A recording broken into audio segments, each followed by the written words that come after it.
na na na na na na na na na. Ngakubona wangibona, ngalicela uthando lwakho, wanginika uthando lwakho yemini bebade. Ngakubona wangibona, ngalicela uthando lwakho, wanginika uthando lwakho yemini bebade. Ungithandile, ngikuthandile, awuzange waluphupha uthando lwami. Ungithandile, ngikuthandile, awuzange waluphupha uthando lwami. Ngakubona wangibona, ngalicela uthando lwakho, wanginika uthando lwakho yemini bebade. Ngakubona wangibona, ngalicela uthando lwakho, wanginika uthando lwakho yemini bebade. Ungithandile, ngikuthandile, awuzange waluphupha uthando lwami. Ungithandile, ngikuthandile, awuzange waluphupha uthando lwami. Okay. Siyanamukela. Onibingelelayo kuye uThula Sizwe kaNkabinde. Ngisanibingelela kuye u-episode 3 wethu, njengoba bengithembisile lapho sithi khona the spear of workers. Namhlanje ke siphethe indaba enkulu kakhulu, konakele kakhulu bafowethu. Namhlanje abaningi bazoyithanda le episode, kodwa ingcosana izoyizonda. Kodwa ke facts. Sikhuluma ama-facts kuphela namhlanje.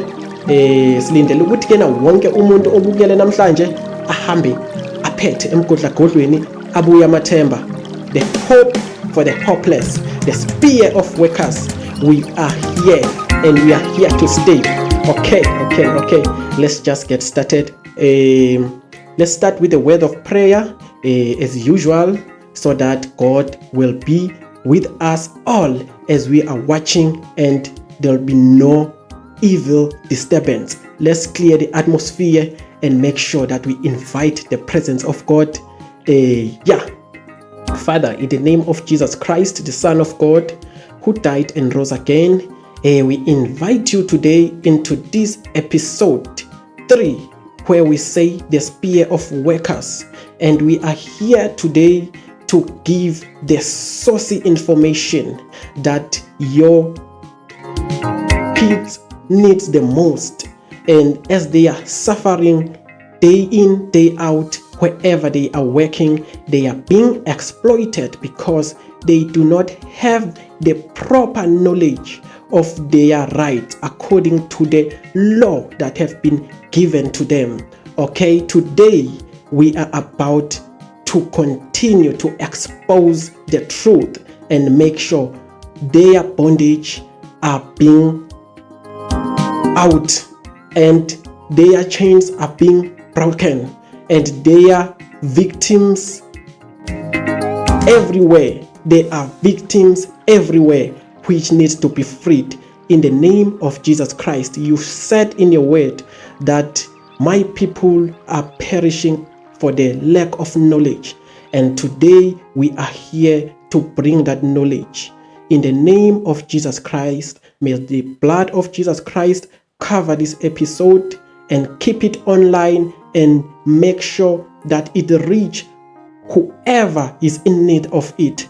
In the name of Jesus Christ, and whoever is watching, wherever they are watching, cover them, Father, in the blood of Jesus Christ, that they may be the beneficiary of this information and make use of it, and their life must change and never be the same again. Wherever they are working, they must gain back their dignity. In Jesus Christ's mighty name, the employers must give back the dignity to the employees as afforded by the Act of Labor. In Jesus Christ's mighty name, we trust in you that you will be with us and you will make sure that your plan come to pass. In the name of Jesus Christ, the work that we are working out every day we feed our families, and we need it to be safe, and we need to enjoy. As we need it, we know that even our employers, they need us because they can never be productive without us. So they must give us the worth that we deserve. Protect us, Lord, as we are about to uncover this episode to your beneficiary in Jesus Christ's name, the Son of God. Amen and amen. Hallelujah. Thank you for holding on with us up until to this time. And as we are getting started, September ukuthi kena wonke umuntu udonsa ama popcorns wakhe ubeka eduzane, udonsa amanzi akhe uwabeka eduzane, because we have a long journey to ride. All right, namhlanje ke ukuze ngenze sure ukuthi kena you are clear what to expect in this episode. At this episode, we are talking about the dark side of the labor market industry. There is a lot of bad things that going on in workplaces. From the very moment you're looking for a job, there are things that are happening that are not supposed to be happening. And whenever you are employed, there are things that are happening during the period of employment up until the time wherever you are taken out of the employment contract, whether willingly or unwillingly. So today we are about to make sure that we take everything to light. Yeah. Okay, I'm very much excited about this episode because it is in my heart ukuthi ke kusizakale abantu bakithi babuyele isidima nokuhlonipheka ngomsebenzi abawenzayo, besebenza kanzima, basebenzela abaqashi babo, egcineni kube yibona futhi ababa ngama victims, babongwe ngendlela engamukelekile after serving many years. So yeah, we are talking about those dark sides that are happening. It's not all about work, getting paid and having fun with the payment. There's a lot that we are going through as employees. So today your brother is about to make sure that you get your hope back, because every other side of bad things, there is good things. Every other side of bad times, there is good times. There is always a light at the end of the channel. I mean the tunnel. Okay. So I am going to be bringing the solutions, how you are about to be making sure you are safe from these dark actions, dark activities that are taking place in workplaces. And there is laws that are in place to make sure that that doesn't happen. But employers, somehow they are able to get away with it because of our ignorance. We are not taking serious to take time to learn the law that govern our rights at work. So yeah, at KQ Records of Salvation podcast studio, we are dedicated to bring you this show time to time. The Spear of Workers is gonna be a series of episodes where we teach labor laws, we read them, and we explain them thoroughly as possible so that even everyone can understand. Okay, and while we are also making practical examples, because I myself am also an employee and been an employee from a number of employers, so I've been victim of some of the things I'll be talking about, and I've been seeing more victims who suffered even the ones that I have not suffered. So yeah, most of the experience I'm talking about is personal, and I have been seeing them happening to my fellow colleagues from time to time, and it's been hitting me so hard from inside ukungakhoni ukuthi kena ngimelane naleso simo ukuthi kena iphele leyo nto leyo. That's why kuleyo pain leyo sekuzalwe ispear of workers ukuthi ngenze sure ukuthi I take it upon my hands ukuthi kena ngidedicate isikhathi sami ukuthi kena ngifundise izingane zakwethu umthetho wama rights wabo. Okay, kubhlungu kakhulu okwenzakalayo ezindaweni lapho sisebenza khona. Ngikhuluma njengamanje kukhona abandlula ezimini ezinzima because of unfair treatments that are happening in workplaces, and they do not even have any idea ukuthi kena how can they fight back. Into ebhlungu kakhulu ukuthi lo lwazi lusase available free, and usase nesikhathi, usase khona emsebenzini, probably you are still happy. You do not take it serious, and you will take it serious in the day you are in trouble. And the sad thing about the psychology of that time, you are becoming more confused, and you do not have time to think properly, because ucabangela ukuthi kena how am I going to pay my bills for my next upcoming month end, and ama beneficiaries wami ekhaya, my dependents, ingane zami, my wife if you have a wife, my husband, whoever, my mom, my sick mom.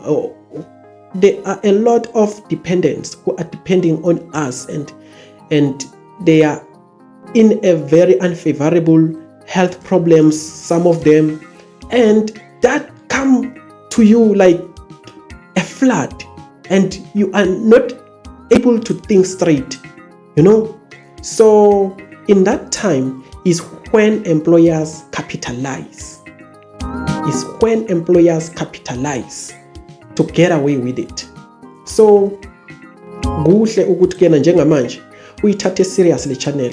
If you have not subscribed, make sure you subscribe right now so that this information come to you time to time, so that whenever you need it, you know what to do. Ngiyayibona leyo nto leyo. And into ebaluleke kakhulu kuthina, it's not financial contribution. We do not expect any of that. We do this out of the kinds of our hearts. All we want from you is support. Subscribe to our channel. Make sure that you make this channel active for the next generation to another. Press that subscribe, that thumbs up button. Also press the notification button ukuze wenze sure ukuthi kena onke ama episode eswa uploadayo they come to you fresh soon as we upload them. All right. Namhlanje let my break down ukuthi sizobe sikhuluma ngani. Okay? A disciplinary procedure maqondana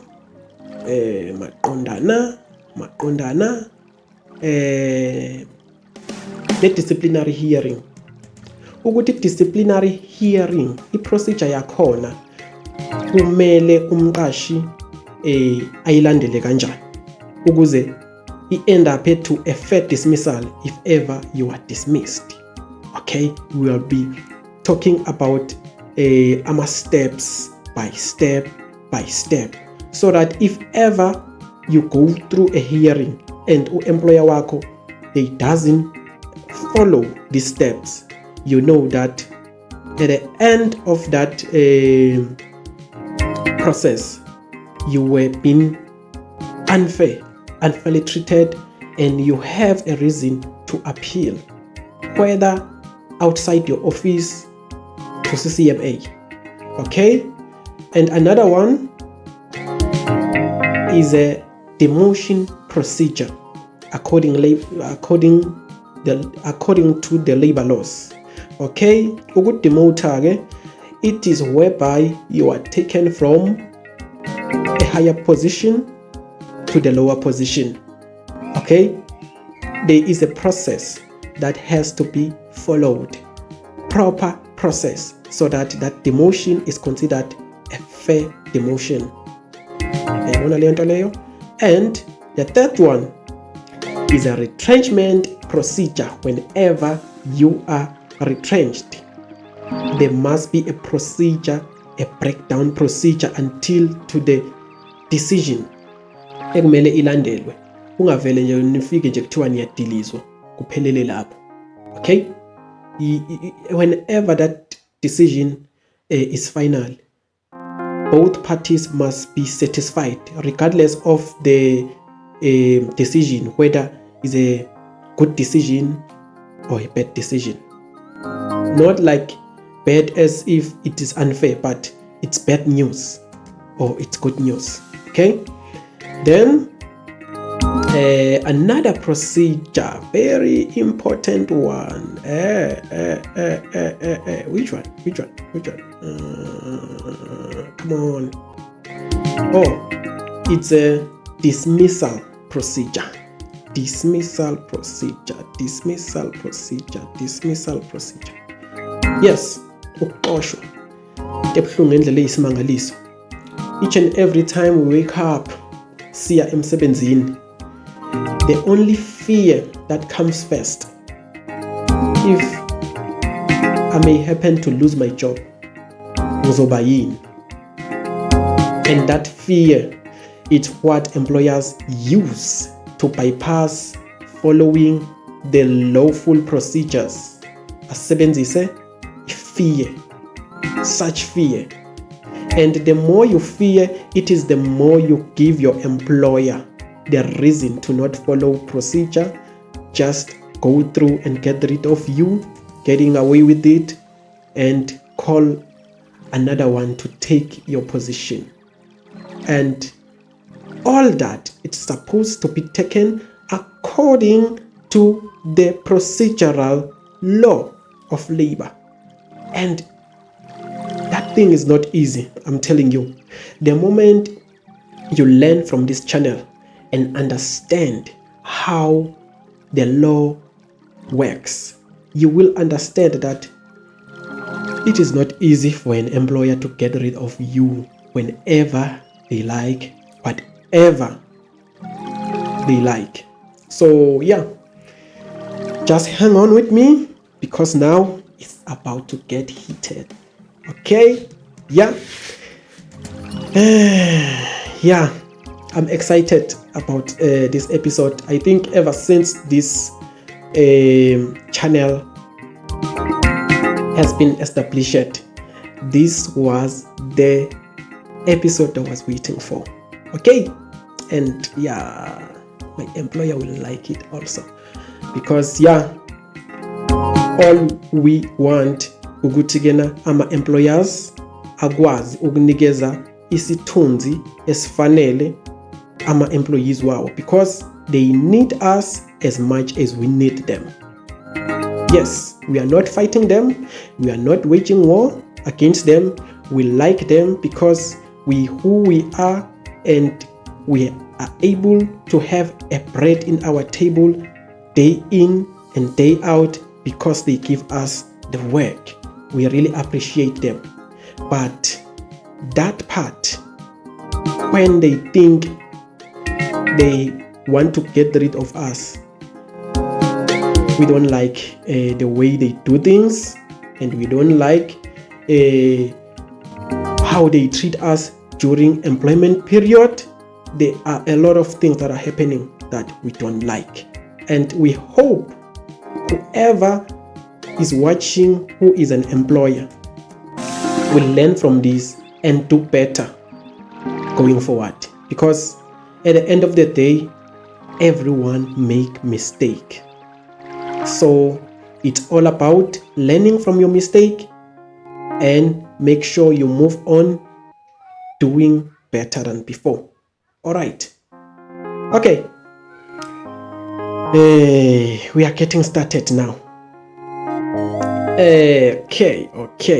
Let me get the point so that I make sure I don't shuffle my points, because I want to bring everything to you as I intended, because I am very much sure ukuthi ke le information engiyiphethe izokwenza umehluko omkhulu after you watch this video.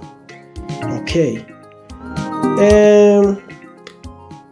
Into enkulu kakhulu engathi i-message engiza nayo ngale episode le, solely this episode, ukuthi ke na do not fear ukuthi ke na you will lose your job, you will be dismissed. Kuyathusa ngempela, ngiyavuma ukuthi ke na uzoluza umsebenzi wakho. It's possible because of nature yendlela akutreata ngayo umqashi wakho, because mhlambe umqashi wakho akaquestionwa. Once you question, they become angry and you might even lose a job just for trying to reason with them, telling you that you got attitude, you think you are smarter than him or her and stuff, and that's how they throw their tantrums like little children. They must be reasonable, because we are humans. We communicate our feelings. So if mina ngizama ukuthi ke ngikhulume nomqashi wami ngokungaphatheki kahle ngendlela angitreata ngayo, it is not like I'm insulting my employer, because bona ke uma sebeyiphendula lento kuba sengazathi ke na wena you insult them. Yayibona leyo nto leyo, wena kumele uvumelane nayo yonke into noma ngathiwa ifaka wena emngozini, like athi ke niyosebenza endaweni eyingozi without i-proper PPE. Mhlambe lapho uyosebenza khona you can happen ukuthi u-inhale ama-chemicals are dangerous, and at the end of the day when uzothi mase ugula aqashe omunye umuntu. Yayibona yonke lento leyo, and that is what we are fighting against. Let's treat each other fairly, because we are working for you, we are making money for you with our productivity, and in return you are paying us salary so that we also feed our family and be able to live. So yeah, we are in a relationship, kumele sibambisane. Yayibona leyo nto leyo. Okay, so do not fear. That is why kunama labor legislations or basic conditions of employment esikuyona njengamanje, esigxile kuyo, ukuthi ke na senze sure ukuthi ke na wonke umuntu osebenzayo no ungakasebenzi, because uzosebenza one day, mhlambe usesikoleni but uzosebenza one day, and I think it's a good time ukuthi ke na uma unethuba lokuthi ke na ufunde ukuthi ke na amalungelo endaweni zokusebenza ahamba kanjani. Isikhathi esi right for wena, and nawo semsebenzini qiniseka. Ingakho lama legislation are in place ukuthi singaxhaphazeki, and konke ukuxhaphazeka okwenzakalayo esibhekana nako emsebenzini wherever la sisebenza khona, it is because of the one thing: we do not know or understand the law around ama rights wethu. That is the center of our problem. All the problems we face, that is the center of it. And I'm an employer, they know, because they spend time with us more than we spend time with our families. They know us ukuthi kena umthetho asiwazi, and they capitalize on that. By the time as a majority in your workplace nikhombisa ukuthi ke niyawazi umthetho. If you reason accordingly with what the law says. They will start respecting you. They will start respecting you. Nizobona ukuthi ke ukusebenza kuzoba mnandi kanjani. Because without ukwazi umthetho, we are nothing. We are nothing. Sizoloku siyuzwa silaxazwa sinabo gogo bethu, o-auntie bethu, omalume bethu abasebenze baseva ama-employers athile for almost i-lifespan yabo yonke. At the end of their productive life balaxazwa. Sihlala nabo emakhaya basebenzile for whole their productive lifetime but abanalutho. Why? How was that productivity? How was their time stolen? It's because they did not know about their rights. Abanye basebenze ngokutshela ngabo 25 years to 30 years, even 40 years abanye bakhona. Bangazange ba register. They were never ever contributors to EYF. They didn't have ama retirement funds fairly. This is so sad, very sad, and I'm talking something that everyone knows. Ikhaya nekhaya, majority of homes sinabo labantu laba abadala, omkhulu bethu basebenzela ize, basebenza kanzima, bebesebenzela nje ipapa. Okudlula lokho, nothing. And what they do, umkhulu mangabe segugile, they get rid of umkhulu, bangena kumntana kamkhulu okumzukulu kamkhulu. They do the same over and over and over and over again for centuries.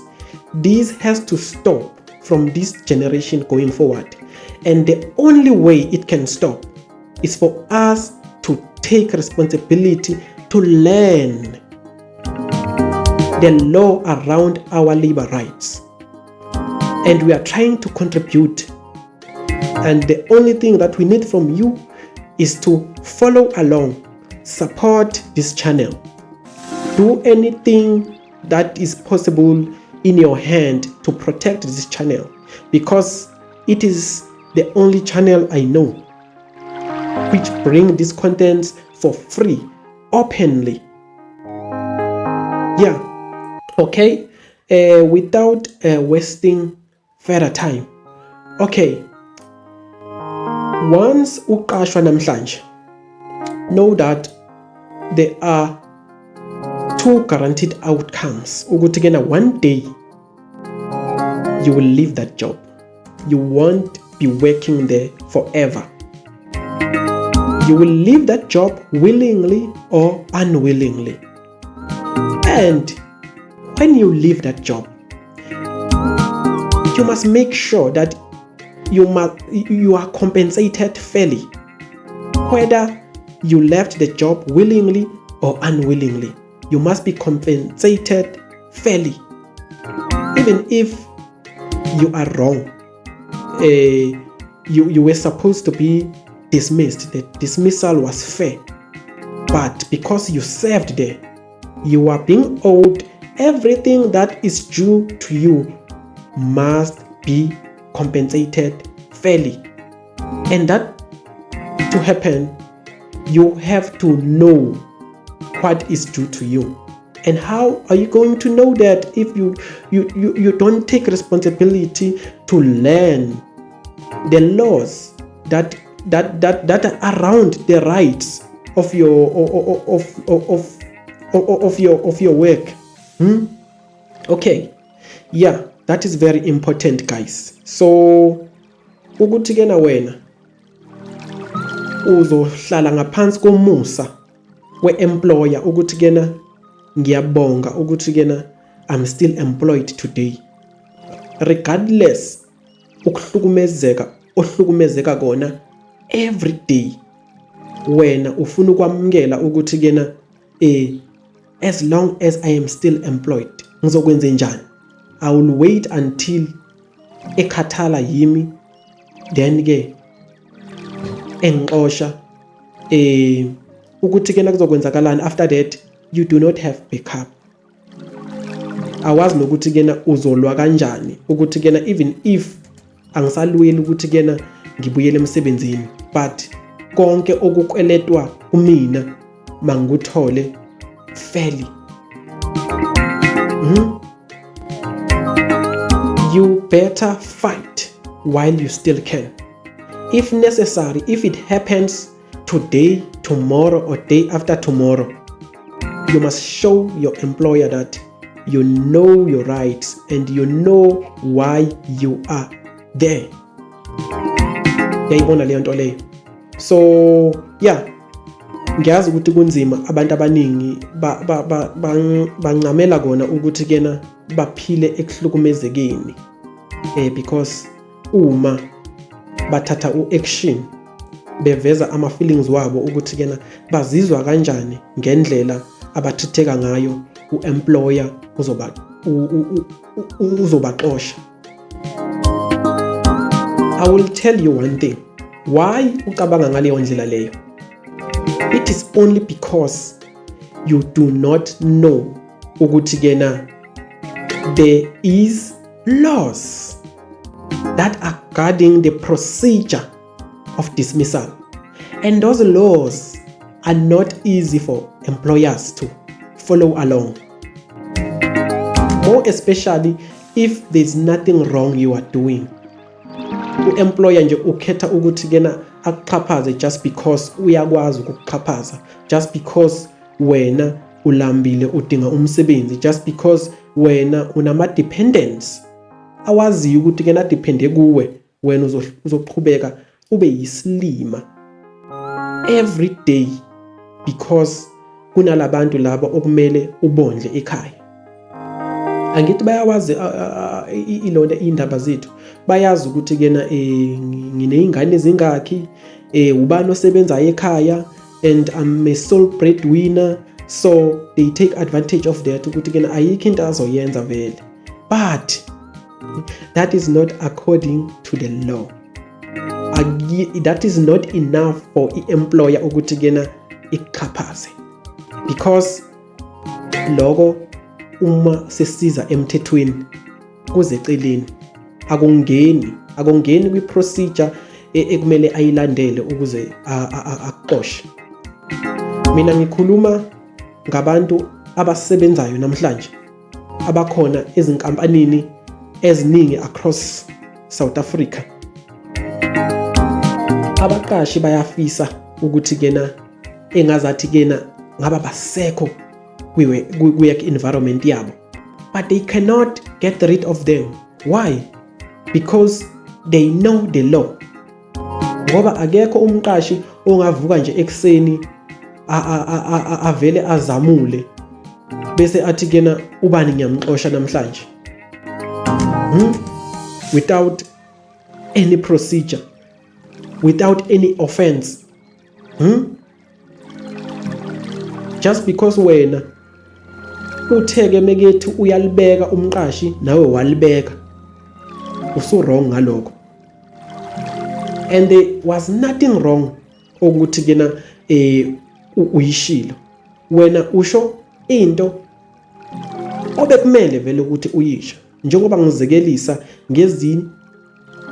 ngezindaba or circumstances lapho kungukuthi kena abaqashi basenzisa umsebenzi o dangerous ngaphandle kokuthi kena sibe ne-equipment right for that job. Angeke awukwazi ukuthi kena uvele uthule, and more especially there are supervisors under management. I-management inoku-instructor ama-supervisors ukuthi kena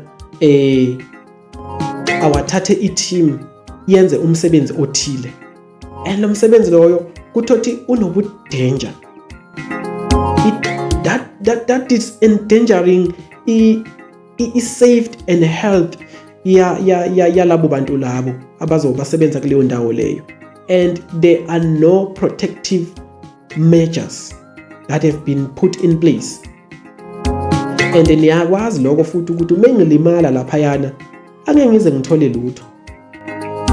Mina nje ngizoba yinto exhwalile eyohlala ekhaya, ngibulawe indlala, aqhashe omunye espacing sami. So kuyilungelo lakho ukuthi kena uma ubhekana nezimo ezifana nalezo nezinye eziningi, it's not just only that, kuningi kakhulu. Mina ngikhuluma ngezimo lapho uvuka uzizwa ukuthi ukini uyagula, awukho right. Bakutshela ukuthi kena awukwazi ukusubmita incwadi yaseclinic, abayi-accept bona incwadi yaseclinic, bafuna incwadi yaka-doctor. Awungitshele ubani obudgetelela ukugula ukuthi kena angeke ngibudgete ngoba ngizogula. Futhi ubani ozohlala ekhaya ahlalele ukufa angayi eclinic ngoba naki iclinic it is for free. Incwadi yakhona ngeke baze bayivume emsebenzini.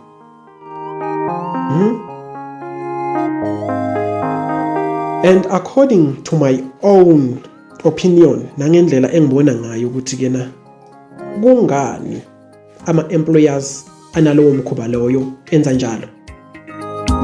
It's because they are forcing us to come to work even when we are not feeling okay. Size sizosebenza because uma ngingezanga, which means I am absent. And if I am seriously ill, that I will take a couple of days resting at home, trying to self-medicate myself. Mhlambe 3 days and more. I can even get a warning and even be attempt to be called for hearing and be fired. Uma kungukuthi futhi kena ube sefisa ukuthi kena ngiphume ngiphele enkampanini yakhe, bese kusele nje ukuthi kena athole i-reason. Yayibona into leyo. So mina indlela engibona ngayo, it is my own opinion. Angazi ukuthi kena nina emakhaya nicabangani. You can leave your thoughts in the comment section. Mina ngicabanga ukuthi ke njengoba ngisho ukuthi kena they want us to come to work even if we are not feeling good, so that owabo umsebenzi uqhubeke uye phambili in the expense of our health. And bayazi ukuthi kena asihlali sinemali yaka-doctor. Uma ngingenayo imali yaka-doctor, vele kusho ukuthi ngizoyihudula ngiye emsebenzini, because uma ngiye eclinic it is for free and ngingasizakala ngiphile, then ngibuyele emsebenzini. But then le ncwadi bathi abayifuna eyaseclinic. Why? According to Labor Act, it's Labor Relations Act. I will find that act in one of the episode and talk about it. Where it talks about a validity of medical certificates. Incwadi yaseclinic, it cannot be invalid because the nurses are professionals. According to the act, it states that incwadi, it is valid, that is signed by honors. But that is an act for another time. In one of the episodes going forward, I will be focusing on that one day.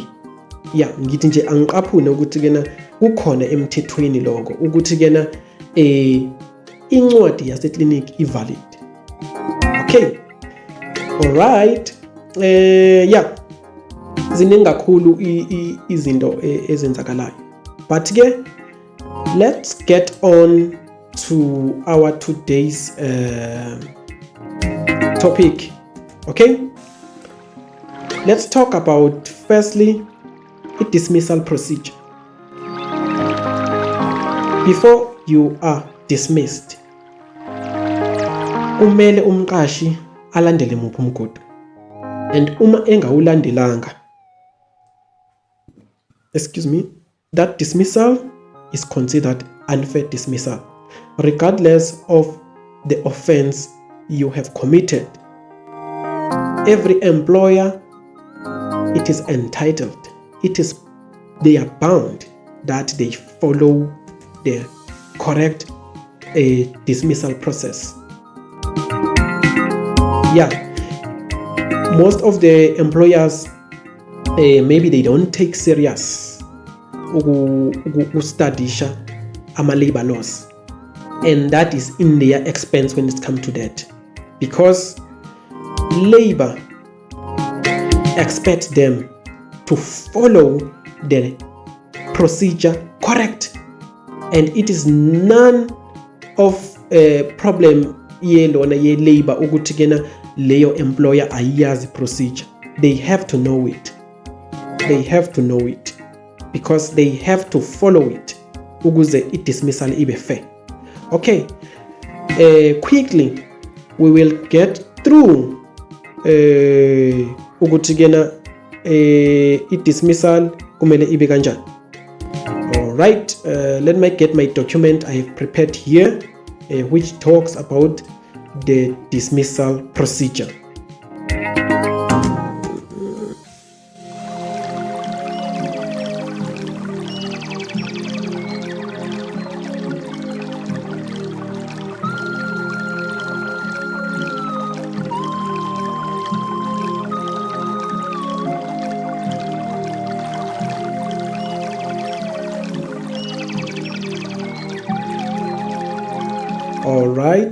All right, I have found it. Okay, please take your seat and make sure you don't go anywhere, because you need to focus on this one. It's very, very, very much important, and I will try to explain it quick and move forward to the next point.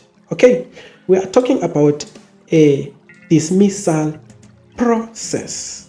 Ukuthi kena kumele ihambe kanjani. All right.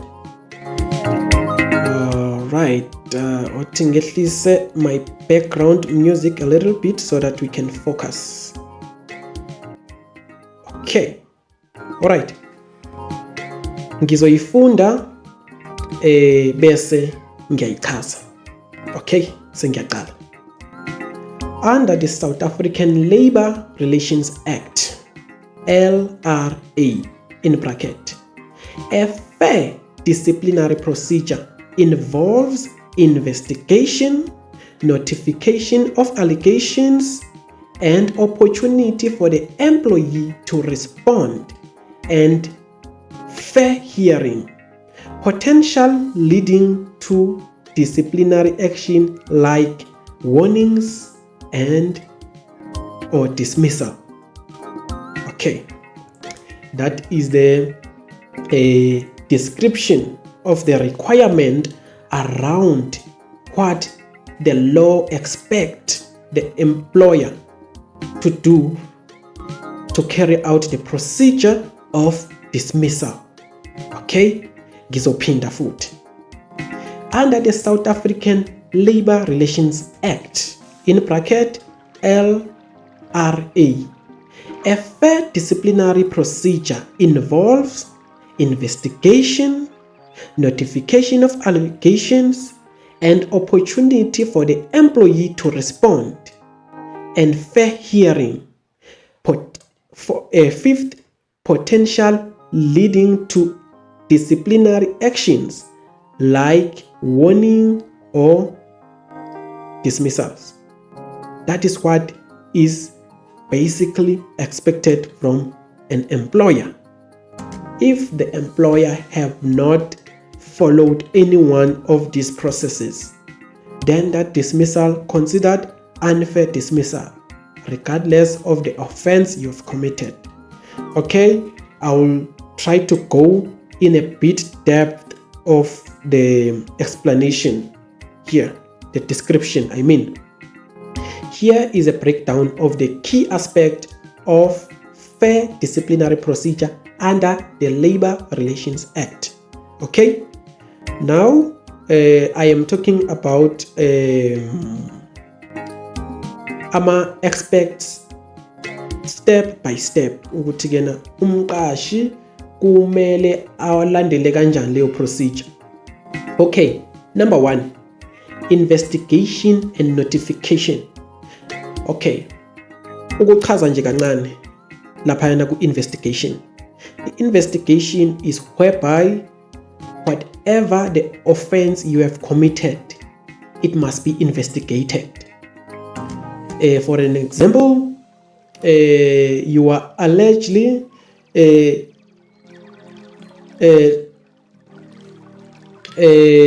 ukuthi kena wena untshontshile emsebenzini, mhlambe kulahleka ithuluzi and bacabanga ukuthi kena lithathe wena, or if usebenza endaweni eyisitolo wenze some shoplifting, mhlambe khona izinto into oyithathile esitolo or whatsoever, akusingokutshontsha kuphela, kungenzeka izinto eziningi, mhlambe ulwile emsebenzini.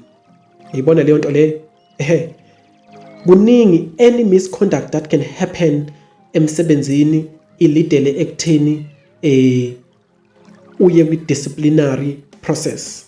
Yibona lento le, investigation kumele yenziwe. How is that investigation done? For an example, kuyomele kubuzwe ama colleagues abekhona lapho, kutholakala ubufakazi ukuthi kena bakhuluma ngento eyodwa yini, ukuthi kena bona this is what they witness, or whoever, uma kungukuthi kena akusima colleagues, whoever was around, and that includes ama CCTV footages uma kungukuthi kena that place is under any surveillance. I think I made myself clear about investigation and notification. That's still point 1. A notification is whereby you are notified, waziswa ukuthi kena when you are found to be allegedly have done something like this and this and this and this and this, mhlambe maybe ukhona otshela u-employer or manager or supervisor ukuthi wenza into ethile esek-addressa ukuthi kena iloko engitholile ngawo ukuthi kena wena so wenza into ekaso, or kungukuthi kena leyo nto leyo yenzeke ekhona, then it's different. Ngicabanga ukuthi kena asisekho isidingo sokuthi kena kube na that much investigation, mhlambe maybe lento lena uthemo oyenza bekevele akhona uyi-witness naye, kusho ukuthi kena ukuhlukana ke kwama circumstances ukuthi izinto zenzeka kanjani. Okay, number 1 loyo, it's investigation and notification. And lo bengikuchaza okwamanje bengichaza in my own words ukuthi kena ngendlela engazi ngayo nengi-understanda ngayo ukuthi investigation what is it and notification what is it. Then let me read the brief description that is written in a document ukuthi yona ibeka ngayiphi indlela, but supposed to mean one and the same thing. Okay, investigation. Employer should conduct a thorough investigation to determine if the grounds for disciplinary action. Ngiphinde futhi. Investigation. Employer should conduct a thorough investigation to determine if there are grounds for disciplinary action. Okay. Kumele enze isho nje ithi employer kumele enze i-investigation ukuthi akhona yini ama grounds, like ama facts ukuthi kena angayilontsha i-disciplinary action. Ayibona le nto leyo. And most of the employers, they just go ahead, pick up your stuff and go home. What is that? uskipe already an important process, and it's just process number 1. Then notification. The employee must be notified of the allegations against them using language they can reasonably understand and given a reasonable time to prepare their response. Ngethemba ukuthi ke na this is clear, but to elaborate it further, umsebenzi kumele aziswe ukuthi ke na naku esikusola ukuthi ke na esikusola ngako ukuthi ukwenzile. Lokho kumele kube ngolimi umsebenzi al-understandayo. Uma ungumZulu akube yisiZulu, uma uyi-English person makube i-English, makube ne-interpreter ekhuluma i-language le oyi-understandayo wena. If ever u-employer wakho uwibala, mhlawumbe ngumZulu, akakwazi ukuthi ke na communicate fluently in a language that you can understand, akube khona ozotolika ukuthi u-understande kahle ukuthi kahle kahle yini lo solwa ngayo, and akukakaliwa lapho, kuyakhulunywa. Asikhulumi ngokulo ukuthi wena sowubanjwe ngama-washing, wena sowuvalelwe ekhoneni because usasolwa, you are not yet guilty. And if that happens ukuthi wena sowubanjwe ngebhande, wena sowubhekiswe phansi during that process, that means already you are being victimized and you can open a case against them because that is an assault, that is an abuse. In this process, akukho ukuhlukumezana, akukho ukubambana ngama-washing, akukho uku-intimidateana. Uyakhulunywa, kuyacommunicatewa. Cabanga ukuthi ke na I am clear. And after that umsebenzi esechazelwe ukuthi ke na wenzeni, usola ukuthi wenzeni ngolimi al-understandayo, kuzomele kuwo ukuthi ke na unikezwa a reasonable time to prepare the response. If ever kungukuthi ke na you happen to not able to respond right now, akusimpoqo ukuthi ke na usuvalele wena office kumele ukhulume. Maybe you are just been caught off guard and you are surprised. Kwesinye isikhathi mhlawumbe uyenzanga leyo nto leyo, and mhlawumbe una some sort of a health problem. Usuvele waba frustrated, waba traumatized, waba depressed somehow, and you cannot communicate properly because mhlambe you do not believe what they are saying to you right now. You must be given a fair chance to prepare your response,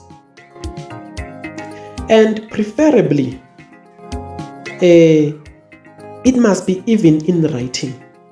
Ilona i-notification yakho le abakunotifya ngayo, so that if ever mhlambe kuzothiwa awuke uye ekhaya, ubuye kusasa ngesikhathi sengikuthi mhlambe usucabange kahle ukuthi ke na lo esikhuluma ngako uzoziphendulela uthini, uzokwazi ukuthi ke na yini oyicabanga ekhaya. Because kwesinye isikhathi ngenxa ye-frustration, ngoba ngisho ngithi abanye bethu sine pressure mesisuka emakhaya ukuthi ke na we are breadwinners, and labantu abasekhaya asikwazi ukubafeyila. Sinama-dependent esingakwazi ukuthi siwafeyile, esingazi ukuthi ke na futhi singenze njani if ever we happen to lose our jobs. Angeke sikwazi ukuba even ne-courage yokubabheka emehlweni umtshele umntwana wakho ukuthi ke na you are just been fired or you are in trouble at work, that you are your job is in a line. Yayibona leyo nto leyo. ngenxa yama-provisions a-critical owanakekela ngalo mholo. Leyo nto leyo isangakutraumatizer to the point ukuthi kena ungakhoni even nokucabanga properly ukuthi kena ukwazi ukuphendula ngaleso sikhathi ubuzwa ukuthi kena wena wenza ukuthi nokuthi. Because we are facing very, very, very difficult situations emsebenzini. Abanye bethu, ama-supervisors wethu awasithandi. They do whatever they can ukuthi kena bangcolise amagama wethu kuma-managers.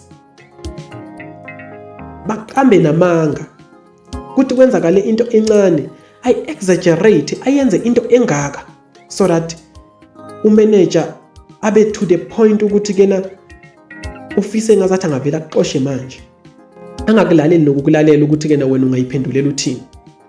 You know, so there is a lot that is going on in that place. Like if you have not been an employee, I think you are missing a serious experience. And uzozwa umuntu ekhuluma ngeenkinga abhekene nazo emsebenzini unga-understand, it's because you never been in those shoes. Ziyashisa lezo iqathulo, ayashisa lawo mateki. Okay, so this was number 1, procedure number 1. It's very much important, very much critical. Investigation and notification. Okay, okulandelayo ipoint lesithathu under procedure number 1, right to be heard. Unelungelo lokuthi kena ulalelwe, hayi ukuthi ngoba naku employer esethole umyalezo ukuthi wena wenza ukuthi usufuna ukuthatha i-decision without even giving you a chance to explain yourself. And akunikeza isikhathi esi-reasonable time. Yeah. Okay, lapha ke i-document yami ithi ke under the right to be heard, the employee has the right to be heard and to present their case, which is a fundamental right and under the constitution. Kuyi-right yakhe.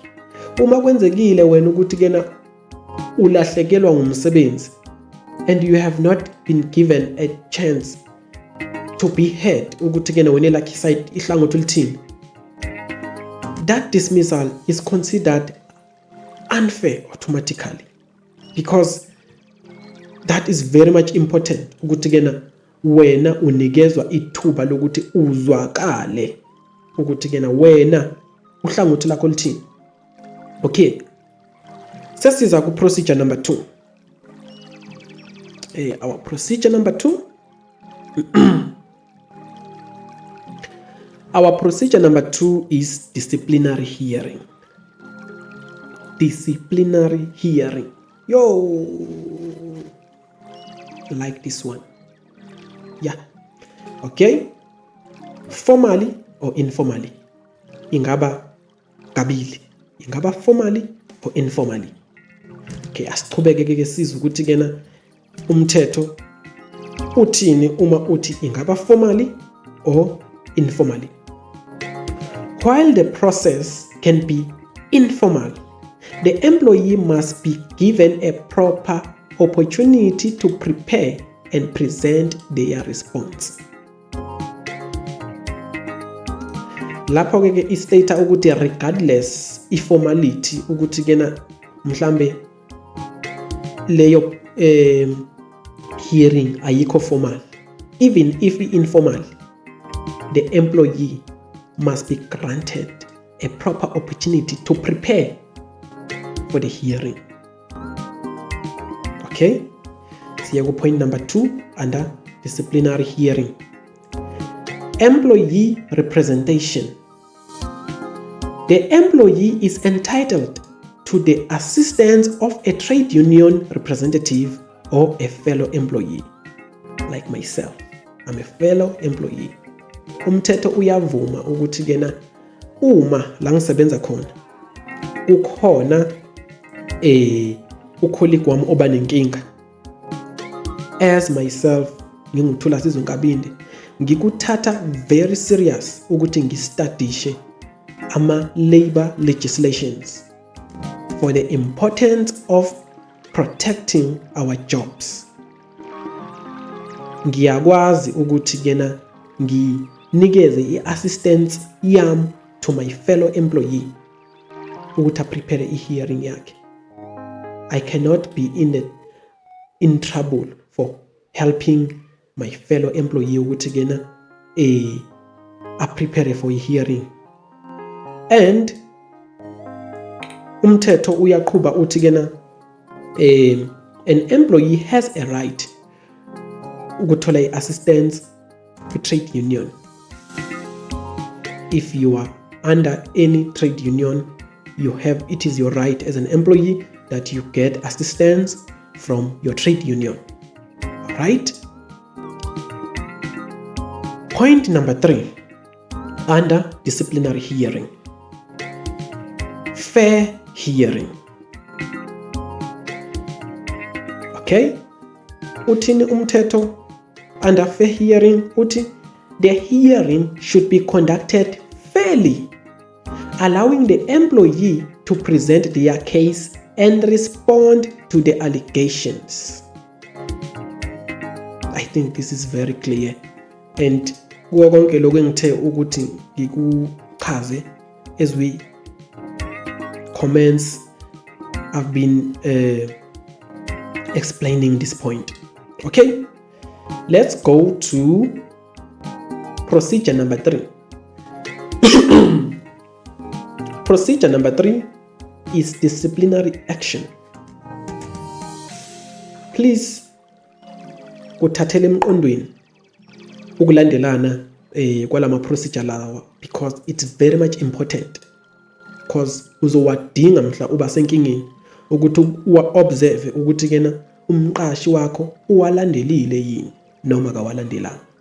And if angawalandelanga, whatever decision that comes out of that, it's considered an unfair disciplinary process. Okay? Number 3, it's disciplinary action. Disciplinary action typically follows a graduated approach, starting with verbal warnings and progressing to more serious sanctions like written warnings, suspensions or dismissals. Those are disciplinary action, type of disciplinary action. Okay? Ngizowaphinda futhi. Disciplinary actions typically follow a graduated approach. What is that graduated approach? It's starting with verbal warning. Verbal warnings. Verbal warnings is whereby umphathi wakho, whoever is in a supervising position, ekuza ukuthi kena stop coming late to work, stop doing this. Those are warning and are verbal, a part of the process. Ungathikeke wena as an employee uma ulokukhuzwa kanjalo ungalaleli, ungakuthathi serious lokho, because it's part of the process. Wokwazi ukuthi kena if you are doing something wrong at work and supervisor wakho uyakukhuza, or manager or whoever is in a supervision position, no matter which level, uma ekukhuza wokwazi ukuthi uqala kweyinkinga zakho lokho, because that is a process. Ngakho it's very important in your side ukuthi kena ulalele. Okay, I think I'm clear on that. And disciplinary action number 2 ila waqala ukuba serious ke lawo sikhuluma nge-written warning, because kudala ngilongu ngukhuza ngomlomo awuzwa, then now we graduate, i-warning iyaqala manje ya-record, isayinwa phansi. Okay, I think this one is clear.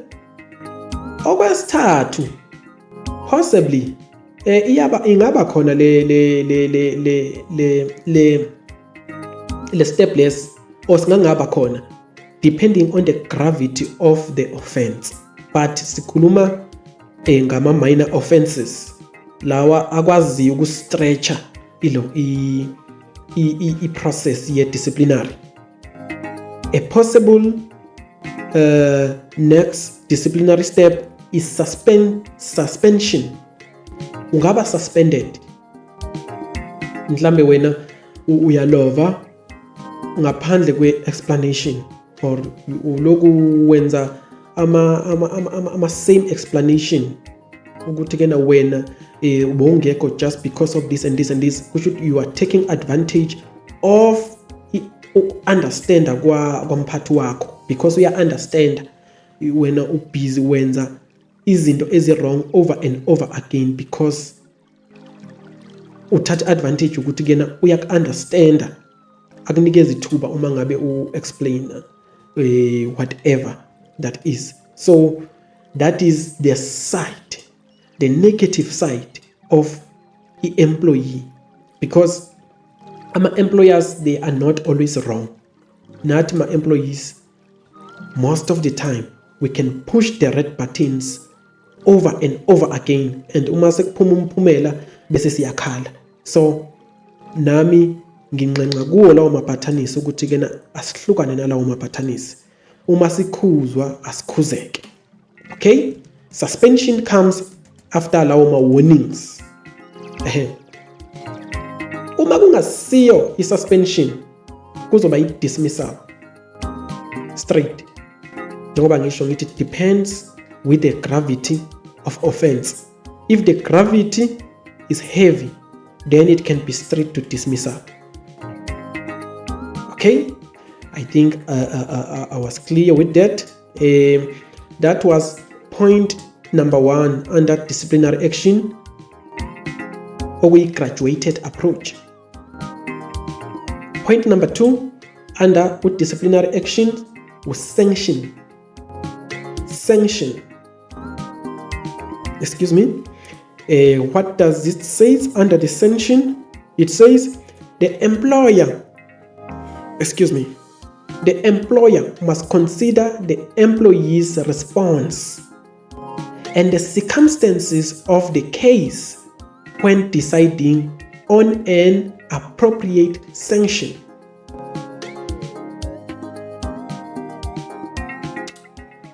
Lapha ke sesikhuluma ngokunikezwa kwethuba le response or iside le employee, ukuthi kena kuyilungelo layo i-employee ukuthi kena umphathi uma eselizwile olwakho uhlangothi mangavela yenze decision same time, akaqiniseke ukuthi kena uyaletshisa. Yayibona into leyo, ulinikeza ithuba lokuthi kena alicabangisise kahle. Yayibona le nto leyo? Aweigh up ama circumstances of that case. Abe logical. Yayibona into leyo? Abe reasonable. Ngicabanga ukuthi kena that is clear. Sesiza ku point number 3 under disciplinary action, ngoba siqale ngo graduated approach, sanction. Okwesithathu ke is notification of decision.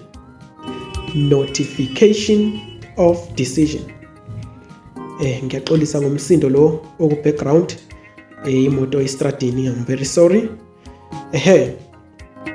Now notification of decision, or being notified now about the decision.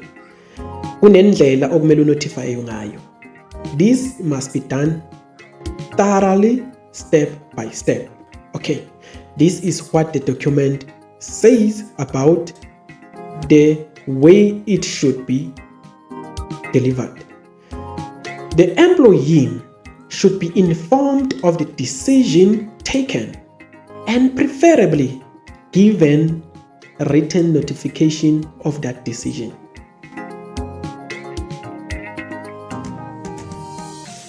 How nice, how smooth, how satisfying. Uma kungukuthi kena ngiyaxoshwa, after this smooth process, yini into engizoyikhalela? Ngizodela ngaphakathi.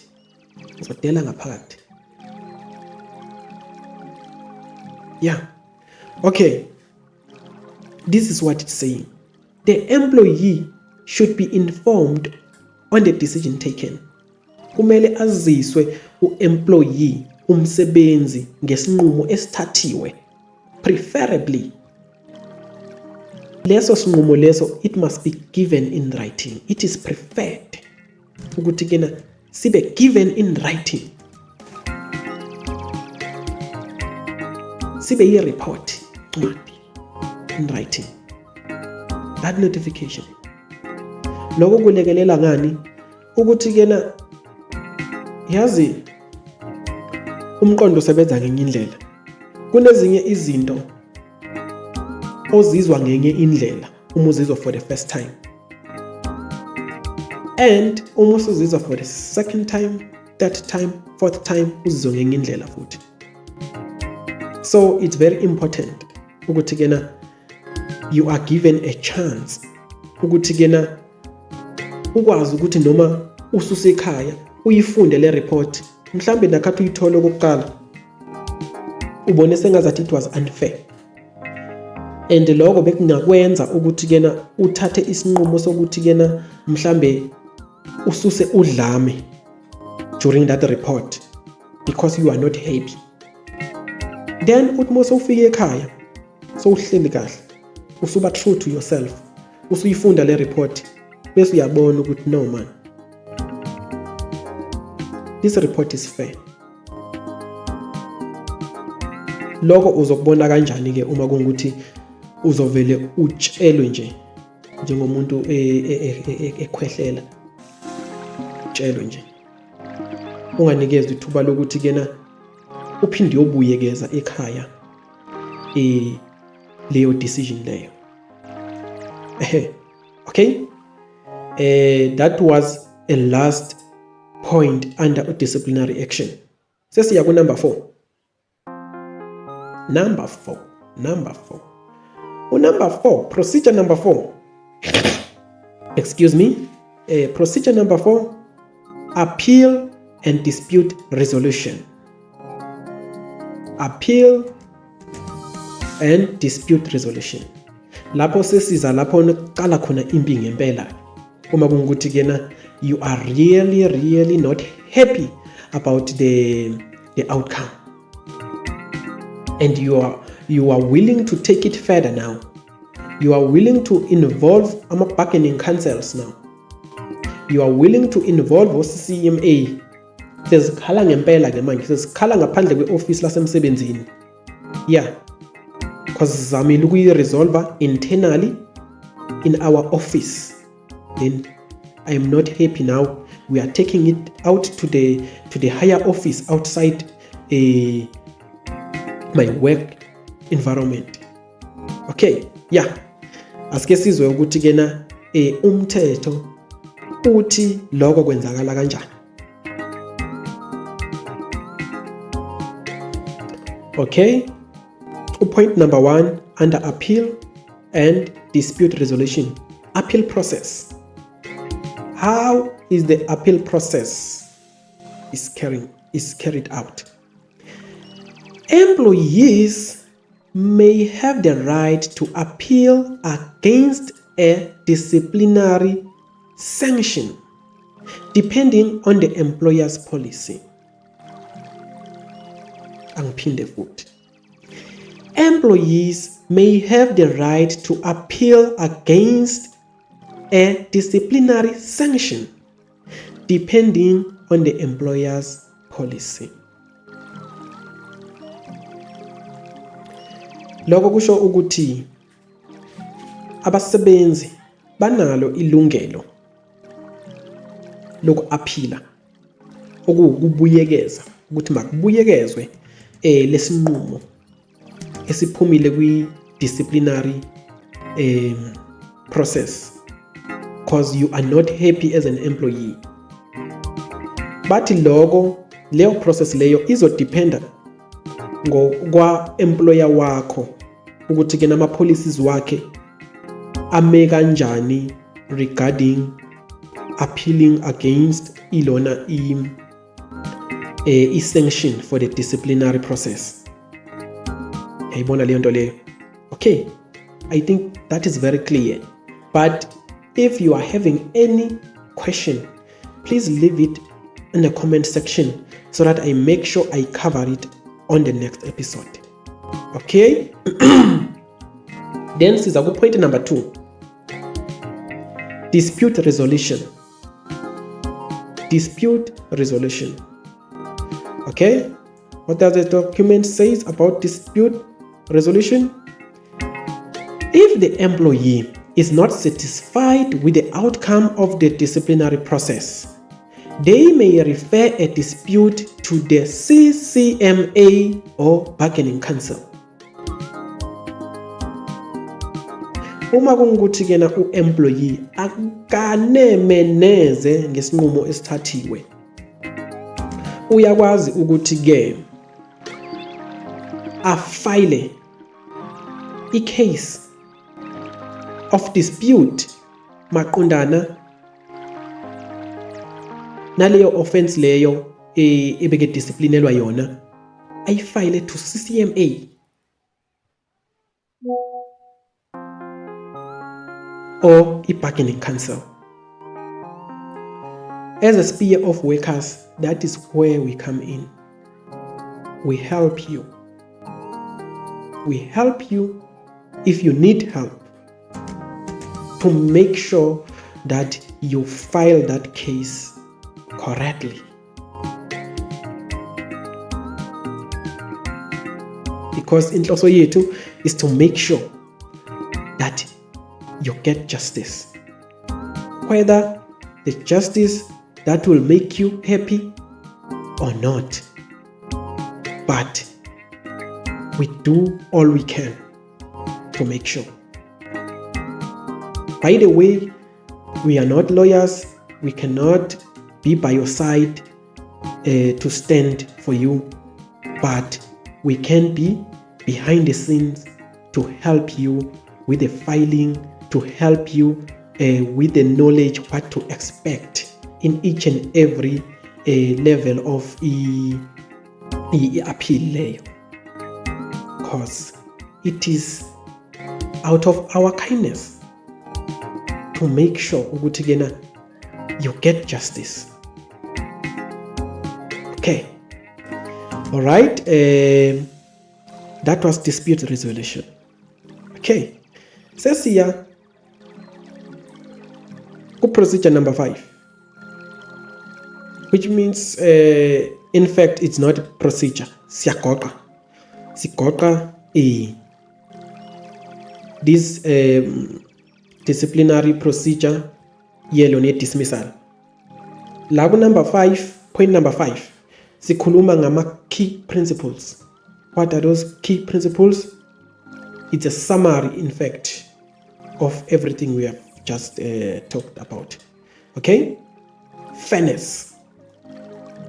Number 1. The disciplinary procedure must be fair and just, ensuring that the employee's rights are protected. Just imagine ukuthi kena umthetho ukliye kanjani ekutheni kuqiniseke ukuthi kena amalungelo wethu awaxhaphazeki. Kungani sivumela ukuthi kena siqhaphazeke ama-employers enze izinto azithandayo, enze whatever they like with us, adlale ngeimpilo zethu ngale ndlela le athanda ngayo, umthetho ukhona osivikelayo. Why would we allow that? Why? I do not understand. Maybe because you didn't know that there are laws that are very strict.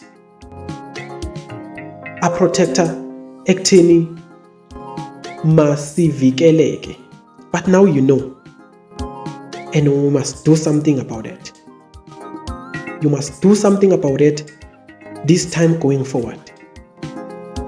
Alright. Okay, let's go on. Number 2, it's reasonable reasonableness. Reasonableness. But that's what it says. Reasonableness. Kushuthi akube nokuba reasonable. No? Okay? The employer's action must be reasonable and proportionate to the misconduct.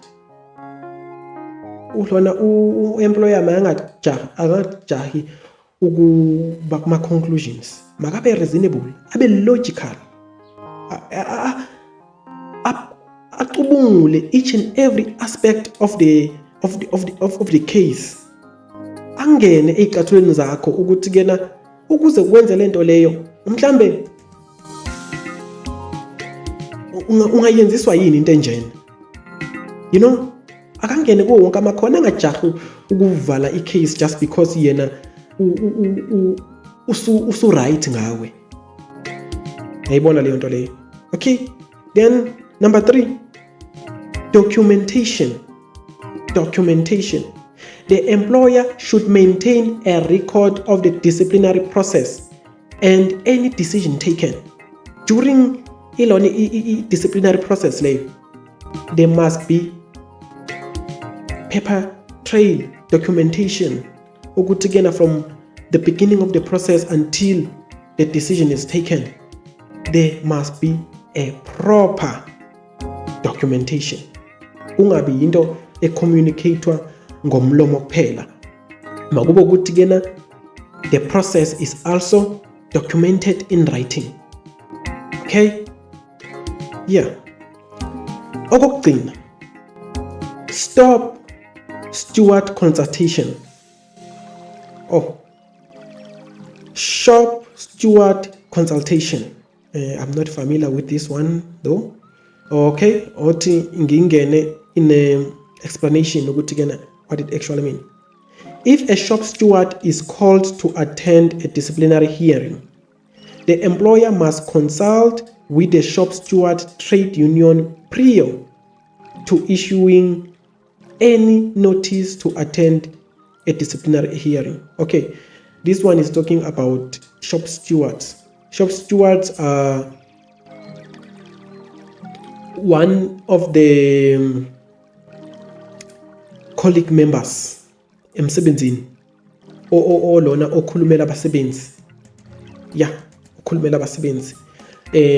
Possibly ubekwa i-trade union noma kuthi ne-trade union. Nguye lo communicator time to time with i-trade union in behalf of ama employees. A shop steward uphinde futhi a-communicate no employer, akhulumele abe yizwi labasebenzi, ngasho njalo uyizwi labasebenzi. Okay, lapha kule point kuthiwani i-shop steward leyo kumele ibizwe ukuthi ibe khona for i-hearing if there is one. Kumele ibizwe ibe part of the hearing, and the employer must also consult with the shop steward trade union. Kumele athintane nelona ne-trade union le i-shop steward engaphansi kwayo. Kumele axhumane nayo ayazise ngaphambi kokuthi kena kube ne-disciplinary hearing prior ukuthi kena ayinikeze i-notice of attendance ukuthi izo-attenda leyo hearing. Okay, I think everything is clear.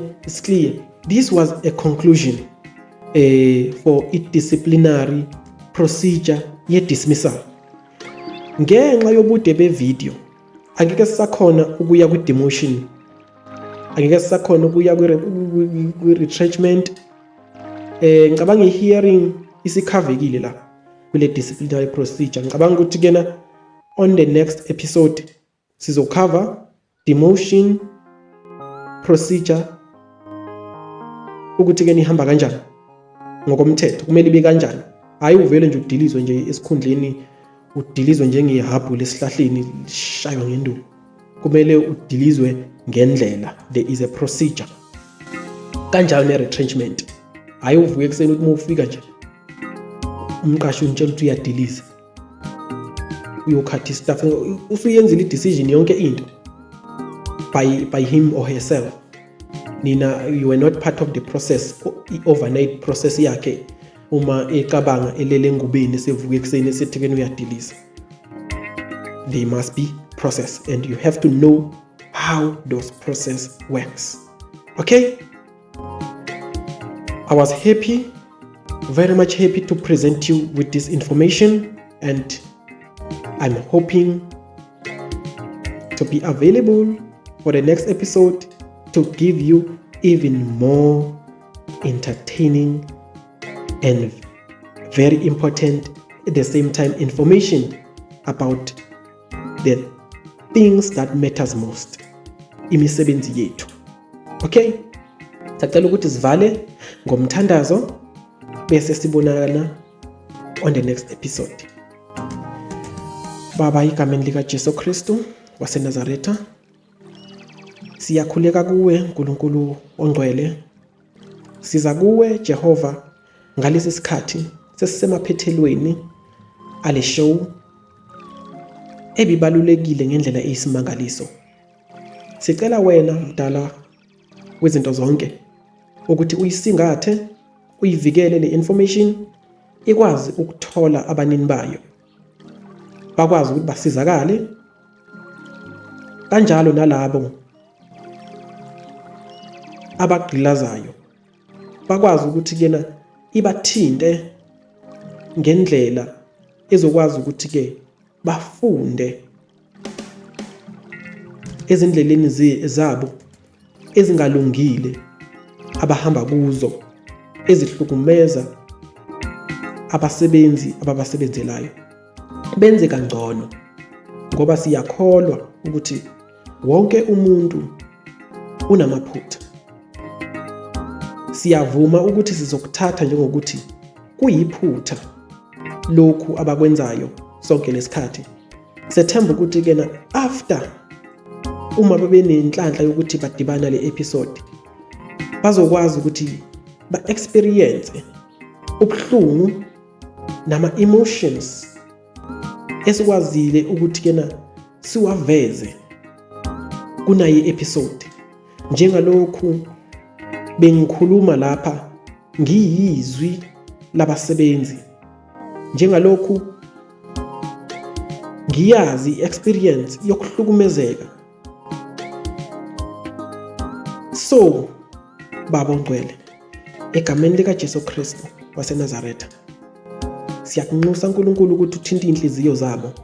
Siyakunxusa uNkulunkulu ukuba uthinte izinqondo zabo, zikwazi ukuba ziyithathe ziyetshise ngendlela efanele le information, ibese ibenze bacabange ngendlela efanele, basiphathe kahle, bayekele ukusihlukumeza, ngoba egcineni konke abakufisayo ukuthi sibenzele kona ukuze benze iprofit kwibusiness bakuthola lokho. Ngakho nathi masithole lenhlonipho esideservayo, siphinde sibonge neziphathimandla eziphezulu ezaqhamuka nalimithetho okuyiyona izoba umhlahlandlela wokuphuma kulotaku osibhekene nalo lokuhlukumezeka emisebenzini.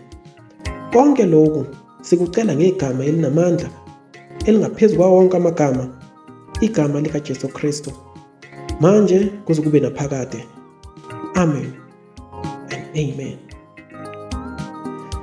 Ngibonga kakhulu ukuthi kena nibe nami up until kuphela le episode.